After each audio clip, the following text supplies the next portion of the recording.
Ay, kala mo.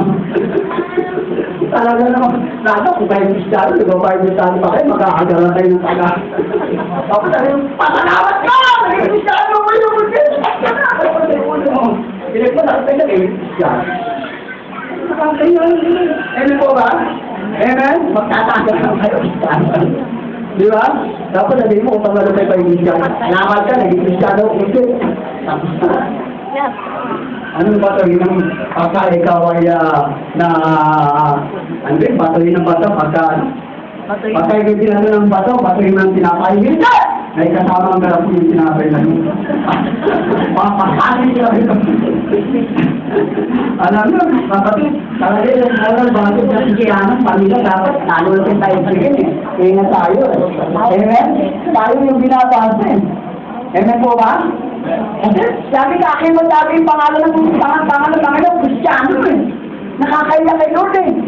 Amen, sabi mo, diba, akin mo sabi, hindi na tayo yung ordinary tao, kasama na yung sabi ito ng Panginoon sa atin, yung online tayo sa mga sa Panginoon eh. Kaya ako tayo yung Kristiyano eh. Amen po ba?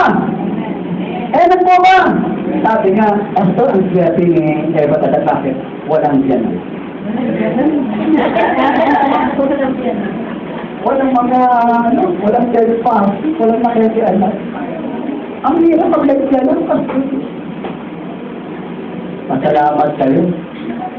Pag may sinan, pag umalis kayo, may pinagtatapunan kayo. Amen? May second service kayo. Eh kung masama ugali mo, masama ugali ng diyan mo, sabi mo yung anak mo, di ba? Magtrabaho kasama yung anak mo, sabihin sa'yo ng diyan mo. Di ba? Amen? Salamat kayo. Aba, ako sabihin ko, kasi Eva, walang kaswerte-swerte sa lang. Bakit walang ganun? Amen? Nakakabit yan eh. Amen mo ba? Amen? Sila kagad ang naging ganan? Amen? Praise God. Kung natin isipin na, kapatid, ito ang nakalulungkot. After ilang libong taon, nung dumami na ang tao, ito ang nasabi ng Diyos. Sa daigdig na ito, na kanyang ginawa sa kanyang Genesis. Tingnan nyo anong sabi ng Panginoon. Chapter 6 ng Genesis. At nangyari na magsimula na dumami ang mga tao sa balat ng lupa, at nagkaanak ng mga babae, at nakita ng mga anak ng Diyos na magaganda ang mga anak na babae ng mga tao, at pinagsikuhan ng kanyang asawa sa lahat ng kanyang pinili. At sinabi ng Panginoon, ang aking espiritu ay hindi makipagpunyay sa tao magpakailanman, sapagkat siya'y may laman, gayon may magiging 100 at 20 taon ng kanyang mga araw. Ang mga higante ay nasa lupa ng mga araw na yun, ito po yun. May mga higante ng araw. Kasi nakagawian na dati ng mga fallen angels na makisipin sa mga tao. Kaya ang kitawag ng Nephilim na sinatawag, kalahati angelic, kalahati tao. Kaya ang lalaking, may malaking tao yun. Pero ng panahon ni Noe, ang tao na maraming mga higante. Kaya kung sabi sa mga higante nasa lupa ng mga araw na yun, pagkatapos din naman na nakasipin ang mga anak ng Diyos, kasi pag siya ay mga anak ng Diyos, ito yung mga fallen angels ng araw na karoon sila ng karapan upang sipin. Pastor, meron pa silang alam niyo po, sabi ko nga po sa inyo, ang demonyo, pwede magsunod ang mga nakaliwanagan ay kapangyarihan. Amen? Kaya nila mag-produce, kaya nila magiging productive, kaya nila magiging mag-anak. Doon sa may disiplina. Amen po ba? Kaya nagkaanak, no? Kaya hindi nayaan ng Diyos na tumami yung gano'n. Sa mga anak ng babae, mga anak, sila na kaya at mga ituloy na naging kapangyarihan ng unang panahon ng mga lalaking banto. At nakita ng Panginoon na mabigat ang kasamaan ng tao sa lupa. At ang buong ngaka ng pag-isip ng kanyang puso ay pawang masama lamang ng parate. At sinabi ng Panginoon sa verse 7, "Lilipunin ko ang tao na aking nilalang. Sa ibabaw ng lupa, ang tao ay hindi ng hayop. At ang mga umuusad at mga ibang paboy na maskat, pinagsisihan kong aking nilalang sila." At verse 12, at tinignan ng Diyos ang lupa, at narito, sumama, sapagkat pinasama ng lahat ng tao ang kanyang paglalakad sa ibabaw ng lupa. At sinabi ng Diyos kay Noe, ang wakas ng lahat ng tao ay dumating sa harap ko, sapagkat ang lupa ay napuno ng karahasan dahil sa kanila. At narito sila'y aking lilipulin kalakit ng lupa. Tignan mo. Hindi ba dumami tao doon? Nang panahon ni Noe? Ano ginawa ng Diyos? Bakit? Dahil sa masama.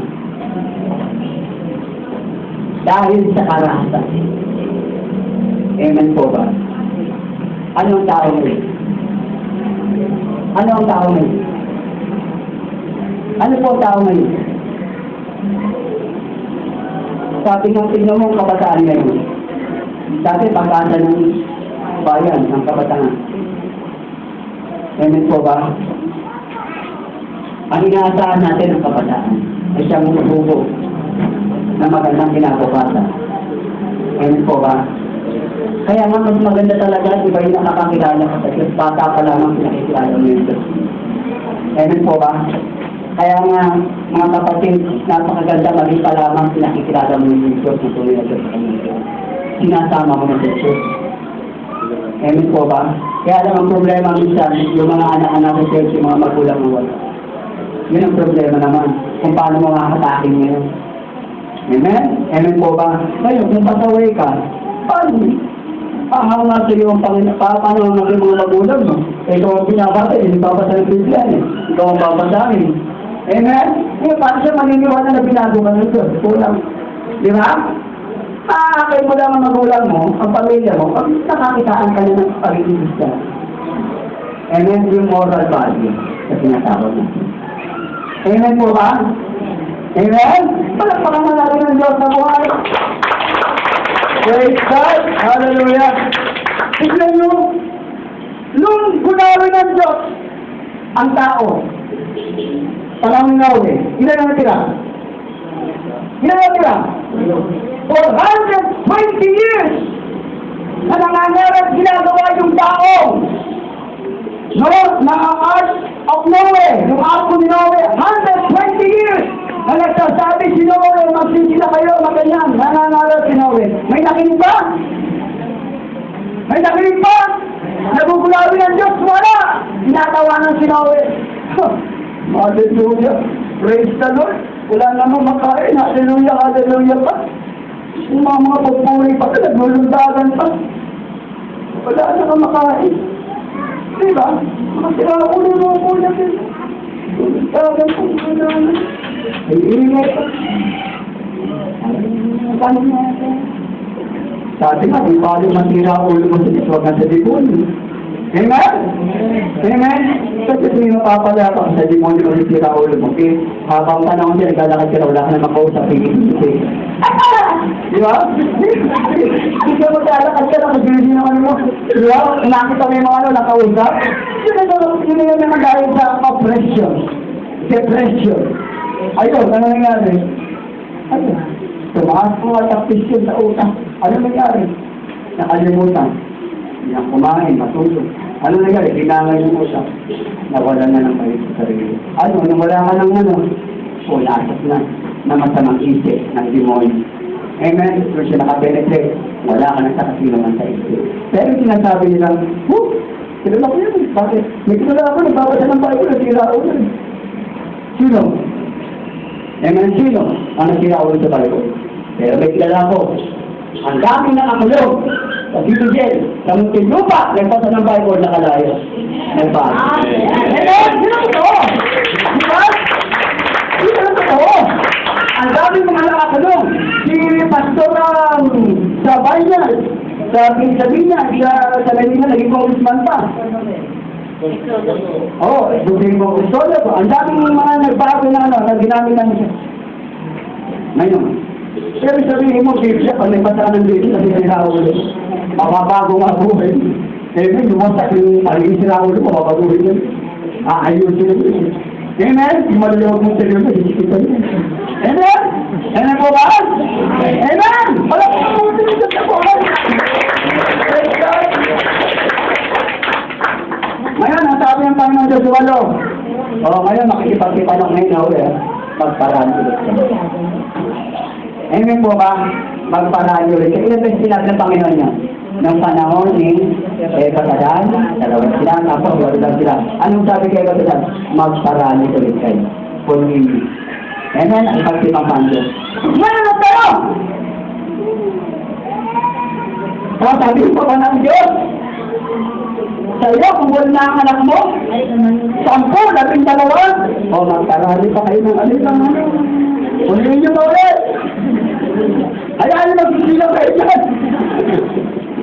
Hayaan nyo magkawa kayo. Hayaan nyo sabihin nyo na mga madalang. Talagang ka na buhay. Weather lang. Kapatid, ang problema ng mundo ngayon, demand and supply. Amen? Maraming nangangailangan, pero anong kailangan? Anong supply? Kakaunti. Amen? Maraming naghahanap ng trabaho. Walang makita trabaho. Amen? Maraming gumagraduate. Ilan na nakakapasok sa trabaho. Ilan na nangangailangan ng mga maghahanap buhay. Amen? Maraming kakarin, pero lahat na, puro na isang division na, wala na mataliman. Amen po ba? Mantakin mo, kung hanap buhay ko lang, kung may kita ka lang 200, katundaan sa araw, wala lang. Tapos ang anak mo, ito, aking wala. Ulang mo lang sa isang araw ng 200, ulang kayo. Hindi ka sila ako, Amen, sa panahon ngayon. Dati, pag meron pa 500, meron pa ng tatlong araw na ulan. Amen, ngayon, meron pa 500, sa araw lang yan. Bakaw pa ng mga anak mo. Amen? Amen po ba? Demand and supply. Hindi naman gusto ng Diyos na magutong kayo. Saan ng Diyos magandang buhay? Binigyan ka ng Diyos para suplihin. Mag-isip-isip. Amen? Ang malaking religious organization. Sige, magparami kayo. Pero tumutugon kasi sa pangangailangan? Hindi! Nga! Ano ang utusan?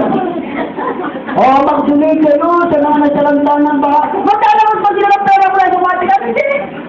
Di ba ako nagdalaman sa pera kahit isigo? Ang utusan nyo mga bata na ako sa Catholic school. Magdala kayo ng ganito, ipamimigay na. Pero sila hindi gagalawin yung pera.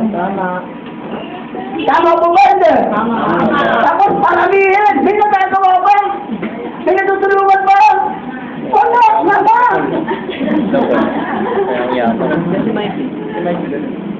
Amen po ba? Amen po ba? Kawawa. Kulang sa informasyon. Ang mga kabataan ngayon. Ang mga bata ngayon. Take note of this. Sabi ko nga kayo, lagi sinilapot na yan. Sabi na yan, tama. Amen? Amen? Pero pagkaalala mo yung kasi kinabukasan ng bata. Wala namang masama. Kaya naman ang talagang yan. So, pero tulungan din natin ating sarili. Amen po ba? Kaya ngayon sa mga sinasabi ko, sa mga kabataan pa lang, na ganito na talagang, sabi ko nga, hindi problema ang mataan.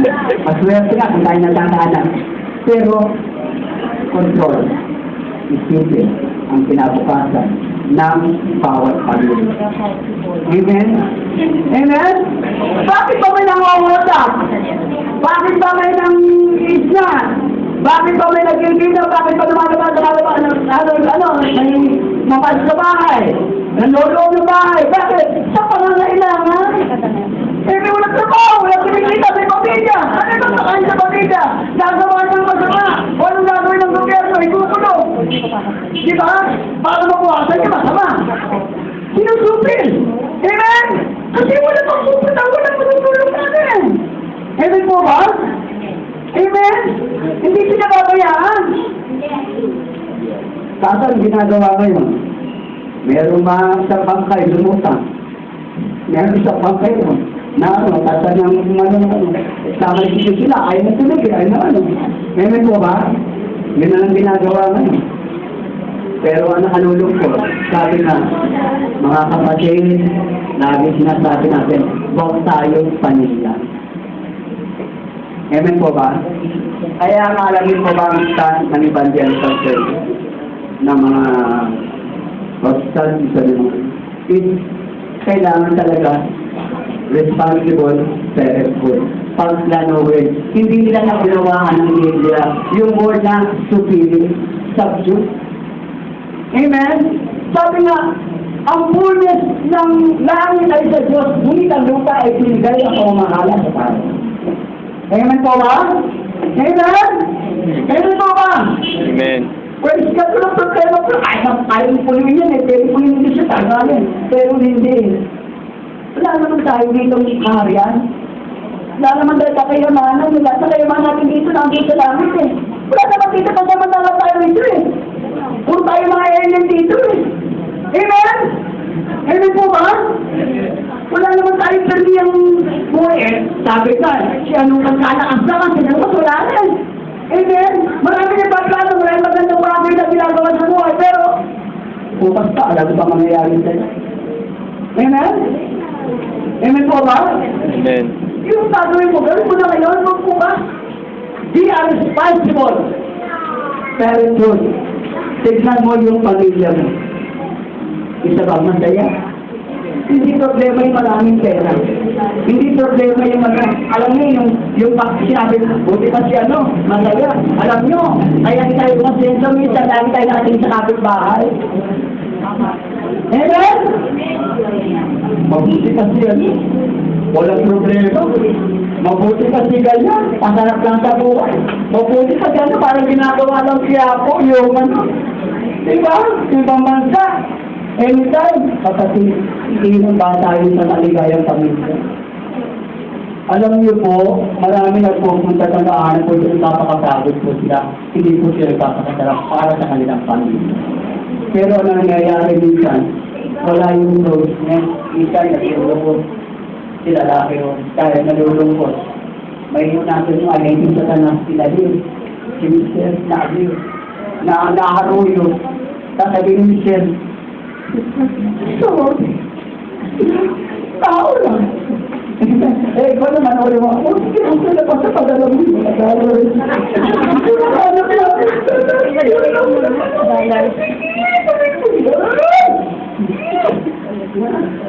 Alam niyo pa kasi, sabi mga sa inyo, alam niyo sa Pilipino wala o meron sa nalang. Siya ang value ng moral value. Lagi nagpupuri ng pagpapalaman. Amen. Sabi na, simula ng tayo maging Kristiyano, alam niyo, nagkaroon tayo ng contentment. Amen po ba? Nagkaroon tayo ng contentment. Meron, salamat sa Diyos. Wala, salamat sa Panginoon. Hindi kagaya ng araw, nagdidiwara na tayo. Hindi natin alam kung gagawin natin. Lahat ng klase ng issue ng Mumbai, dito na natin. Dito na natin si service. Yung matagal na po, ay naman yun. Di ba? Kapatid, iba talaga kung meron ka nandiyan. Nabuhay. Amen. Kapatid, ang man po nito ay about moral values of Christian family. Pataasin pa natin ang pamantay ng ating pamilya. Di baling mahirap. Di baling mahirap. Di baling walang pera. Di baling nasa isang ubo.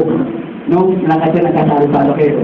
Kaya isang malaking bahay na walang pamamahalan. Pagkakaisa. Amen. Di ba sa bahay, pagpasok mo, kita natin sila. Sa bahay, mag-aano pa kayo sa malaking bahay. Di ba? Hindi pala alam, hindi siya nakakaitan.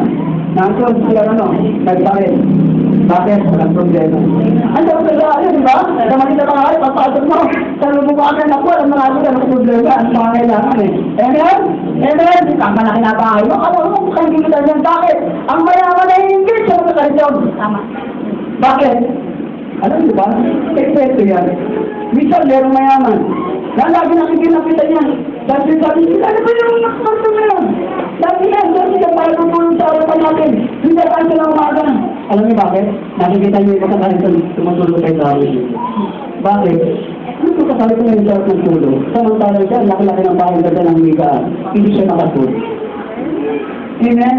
Bakit? Lagi nga andap-andap ang buhay niyo. Baka may ginagawa sa kanya. Baka meron masamang loob sa kanya. Baka meron siya nasaktan. Baka meron siyang kaaway. Kita-tin siya. Dahil mayaman siya. Lagi andap-andap ang buhay. Samantalang karton, pwede ko. Diba? Kahit siya, pwede ko matulog. Kinaiingitan. Why? Iba yung peace of mind.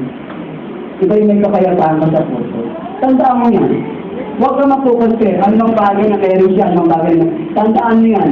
Lahat tayo ay aalis dito na walang bagay. Mark my word. Mark my word. Lahat ng bagay na meron ka ngayon, pagdating ng araw, iiwan mo. Pero ang isang moral values ng isang Kristiyanong pamilya, sama-sama yan, iyakat ng Panginoon.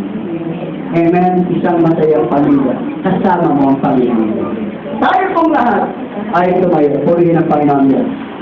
Glory to God. Hallelujah. Maraming